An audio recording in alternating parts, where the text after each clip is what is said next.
টমেটোর চাটনি করার জন্য আমরা এখানে নিয়ে নিচ্ছি 200 গ্রাম মতো টমেটো। দিয়ে দিচ্ছি পরিমাণ মতন সরষের তেল। ফোড়নে দিয়ে দিচ্ছি একটা শুকনো লঙ্কা এবং সাদা আর কালো মিক্সিং সরষে। একটু খরা খরা হয়ে গেলে টমেটোগুলো এইভাবে আস্তে আস্তে দিতে থাকবো। টমেটোগুলো এইভাবে আস্তে আস্তে দিতে থাকবো।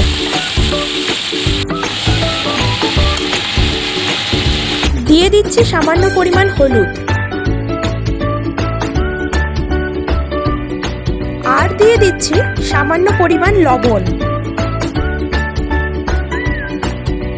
এইভাবে নাড়াচাড়া করতে থাকবো যতক্ষণ না টমেটোর গা থেকে হালকা হালকা জল বেরিয়ে আসছে। এরপর দিয়ে দিচ্ছি পরিমাণ মতন চিনি।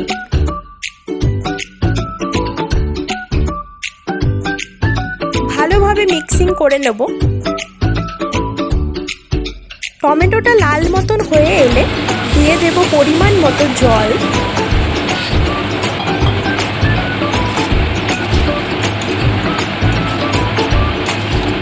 কাজু কিশমিশ অপশনাল, আপনারা চাইলে দিতেও পারেন আবার না দিতেও পারেন।